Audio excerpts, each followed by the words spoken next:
नमस्कार, सोशल संवाद में आप सभी का स्वागत है। मैं आकाश पोद्दार। जैसा कि आपको पता है, लोकसभा चुनाव अब नज़दीक आ चुका है और कुछ ही देर के बाद इलेक्शन कमीशन है जो तारीखों की घोषणा करेगी। इसी बीच हम आज बात करने बैठे हैं और हमारे साथ हमारे सहयोगी शशि भूषण जी मौजूद है।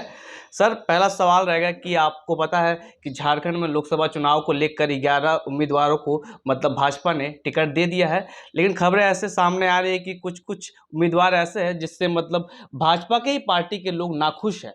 ऐसे कौन से उम्मीदवार हैं? पहले हम झारखंड के परिप्रेक्ष्य में बात करेंगे कि लोकसभा चुनाव कैसा रहेगा और किस तरीके का समीकरण यहाँ पर अभी तक देखने को मिल रहा है, उस पर हम पहले बात करेंगे। इसलिए कुछ ही देर में आचार संहिता लागू होने वाला है, इलेक्शन कमीशन का प्रेस कॉन्फ्रेंस आज होने वाला है और कुछ देर में डेटों का घोषणा हो जाएगा। और जिस तरह का पैटर्न रहा है, हर बार लोकसभा चुनाव जो है 7 चरणों में होता है और हम लोग पहले ही सेकेंड और दूसरे तीसरे फेज में यहाँ पर जो झारखंड के चुनाव है हो जाते हैं।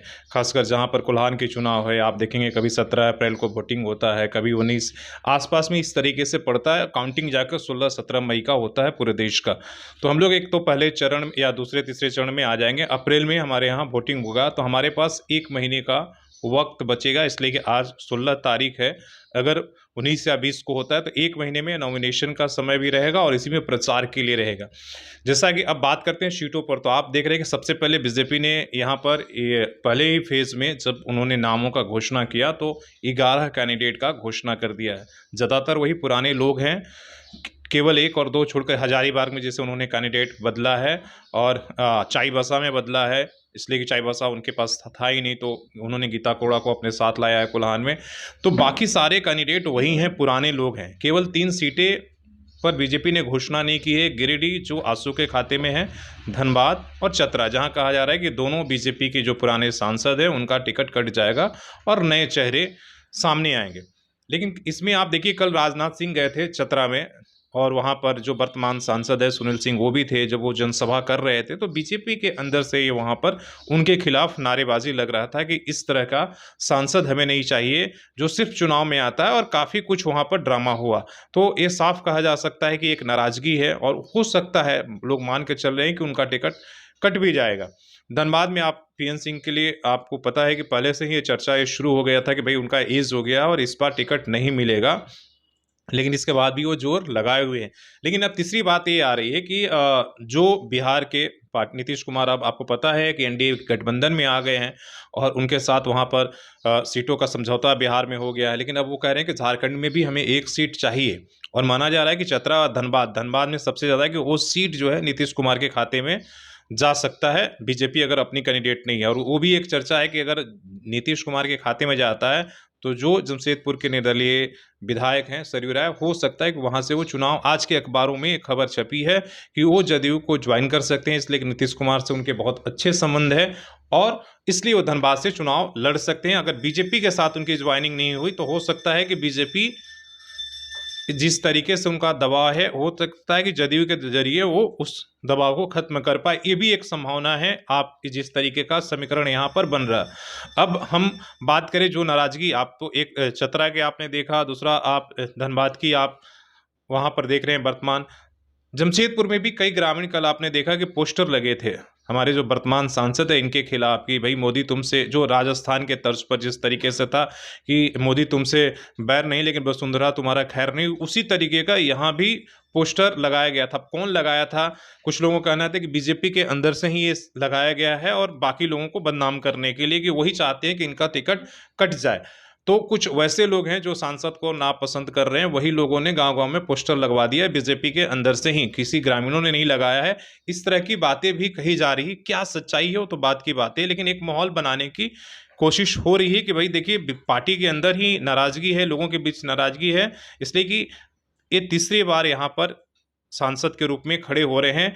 तो ये सारे समीकरण बीजेपी के अंदर से, बीजेपी के लिए सभी जगह इतना आसान नहीं है। पार्टी के अंदर से ही, सामने कोई नहीं बोल रहा, लेकिन पार्टी के अंदर से ही ये सारी चुनौतियां मिल रही हैं। चाईबासा में आप देखिए कि रातों रात वहाँ पर कांग्रेस से गीता कोड़ा जी आई हैं कोल्हान में, चाईबासा में, तो उनकी बीजेपी अब है कि जो लोग पहले से 4 साल या 5 साल वहाँ पर तैयारी कर रहे हैं उनको वो किस तरीके से अपने साथ लेकर चलती हैं, वो लोग साथ आते हैं कि नहीं आते हैं, ये तमाम तरह के समीकरण हैं कि इतना आसान नहीं है। इसलिए कि हर बार जिस तरह के, देखिए पूरे देश में एक अलग माहौल चलता है। झारखंड एक संवेदनशील राज्य है जहां मुद्दे और आपके जो है बहुत सारी चीजें जो फैक्टर करता है। सर, जिस तरह से देख रहे हैं कि जो भाजपा कार्यकर्ता है अपने उम्मीदवार को लेकर जो नाराजगी जताई जा रही है और लेटर लिख के जेपी नड्डा तक पहुंचा रहा है, तो इसे लेकर क्या आलाकमान क्या करेगी? या वो टिकट काट देगी, किसी दूसरे उम्मीदवार को उतारेगी? इस पर क्या कहेंगे? देखिए जब भी किसी नामों का घोषणा होता है, कोई भी ऐसा चुनाव नहीं है कि उसके अंदर पार्टी के अंदर विरोध नहीं होता है। कुछ लोग आप देखिए कुर्सियाँ तोड़फोड़ होती है पार्टी के आगे, आप दिल्ली विल्ली में देखेंगे तो पार्टी ऑफिस घेरा लेते हैं, कार्यकर्ता उसको हाईजैक कर लेते हैं। क्या कुछ नहीं होता है जब टिकट की घोषणा होती है और जब उसके जो प्रतिनिधि उम्मीदवार होते हैं उनको टिकट नहीं मिलता है। तो ये कोई नई बात नहीं है लेटर लिखना या नारेबाजी करना, इसलिए कि जब किसी को अपने मनपसंद लोगों का टिकट नहीं मिलता है तो वो विरोधी जो धड़ा है वो इस तरीके की चीज़ें करता है। ये सारा कुछ उनके ए पर डिपेंड करता है जो केंद्रीय है। लेकिन पार्टी इतने दबाव में जब तक पूरी स्थिति ये नहीं होती है तो इतने विरोध प्रदर्शन से वो किसी का टिकट जल्दी नहीं काटती है, जब तक उसे कुछ अपना अनुमान ये ना हो तो स्थिति खराब होने की।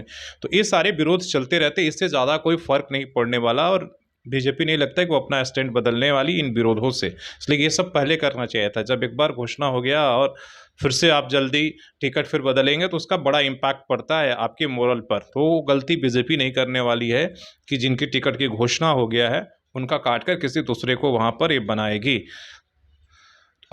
तीसरी बात झारखंड पर जो हम लोग बात कर रहे थे कि क्या क्या बीजेपी की हम लोगों ने आकलन किया था कि किस तरीके का ये रहेगा, लेकिन वहीं हम विपक्ष की बात करेंगे। विपक्ष अभी तक जो है किसी भी उम्मीदवार का घोषणा नहीं किया। हो सकता है आचार संहिता लगने के बाद कल या परसों झारखंड में खासकर किसी नामों का घोषणा नहीं हुआ है, जिसमें कहा जा रहा है कि हालांकि अभी सीटों का भी घोषणा नहीं हुआ। अनुमान लगाया जा रहा है कि 6 पर जेएमएम लड़ेगी और हो सकता है कि 7 या 8 जो है कांग्रेस 7 जो है कांग्रेस लड़ेगी और बाकी जो राजद हैं और आपके माले के लोग हैं उनको दिया जाएगा। इस तरीके से मतलब कहा जा रहा है कि 6-6 सीटों का बंटवारा होगा, लेकिन अभी तक क्लियर, अभी तक औपचारिक घोषणाएं नहीं हुई है क्या कुछ ही रहेगा। ये पूरे झारखंड की जो समीकरण और लड़ाई एकदम पहले जैसा क्लीन स्वीप नहीं रहने वाला है, खासकर जब से हेमंत सोरेन ने जेल गया है। जेल जाने के बाद कहीं ना कहीं जेएमएम और इनको फ़ायदा मिला है। ग्रामीण इलाकों में एक इमोशनल आप कहिए कि ये बातें जो है लोगों के मन में होगा कि उनको ज़बरदस्ती जो है केंद्र सरकार ने, ईडी ने उन पर कार्रवाई करके भेज दिया। ये बात कही जा रही है और ये तमाम चर्चाएं हो रही हैं, तो इसका एक इम्पैक्ट पड़ेगा। लेकिन सारी कुछ इस पर निर्भर करेगा कि जो हमारा महागठबंधन है, जो इंडिया गठबंधन है, वो कैंडिडेटों का चुनाव कैसा कर रहा है। इसलिए कि ज़्यादातर उनके पास वैसे कैंडिडेट नहीं मिल रहे हैं या उस तरह के नाम नहीं आ पा रहे हैं या उस तरह की रणनीति अपना नहीं दिखा पा रहे हैं। इसलिए उस पर, इसलिए कि यहाँ जो जनता है उसके बीच में बाकी राज्यों में जिस तरह का माहौल होगा, यहाँ क्लीन स्वीप वाली नहीं है, 50-50 वाला है।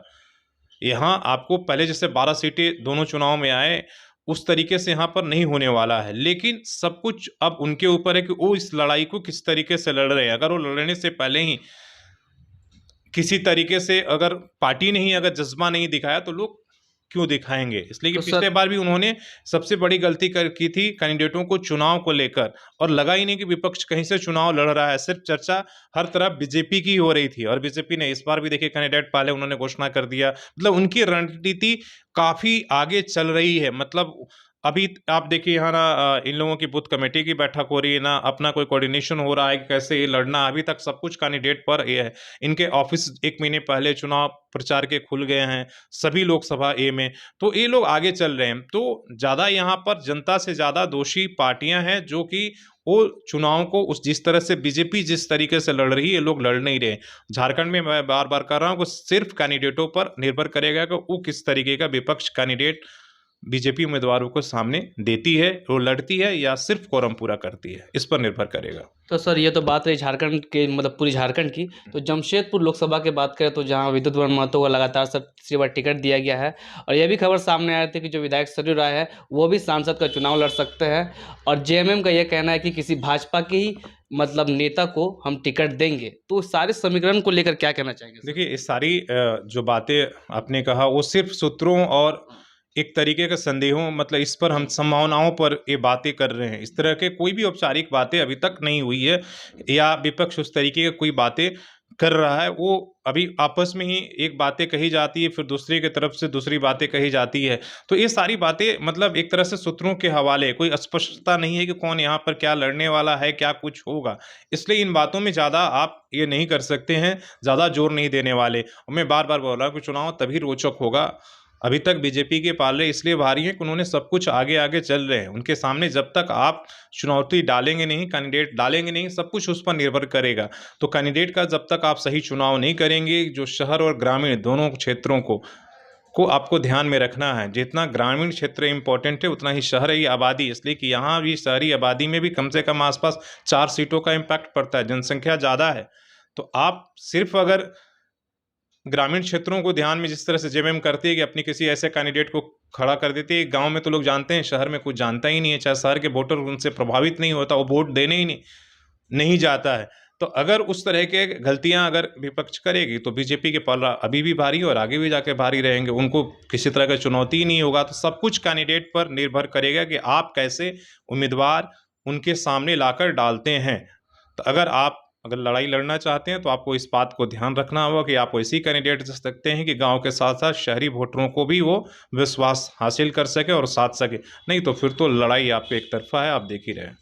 बहुत बहुत धन्यवाद सर। सर ने बिल्कुल सही कहा, क्योंकि शहरी क्षेत्र में तो दबदबा रहता है, ग्रामीण क्षेत्रों में भी दबदबा होना चाहिए। और लोकसभा चुनाव जो जमशेदपुर की सीट की बात करें तो 6 विधानसभा है, जहां पर जो भी उम्मीदवार हो उसे शहरी के साथ साथ ग्रामीण क्षेत्रों में भी अपना दबदबा बनाना बहुत ज़रूरी है। तो लोकसभा चुनाव को लेकर जो भी अपडेट रहेगी हम आपसे रूबरू होते रहेंगे। और आपको बता दें, आज 3 बजे इलेक्शन कमीशन की प्रेस कॉन्फ्रेंस है और आज तारीखों की घोषणा की जाएगी। तब तक के लिए देखते रहे सोशल संवाद। मैं आकाश पोद्दार अपने सहयोगी शशि भूषण के साथ। जय हिंद।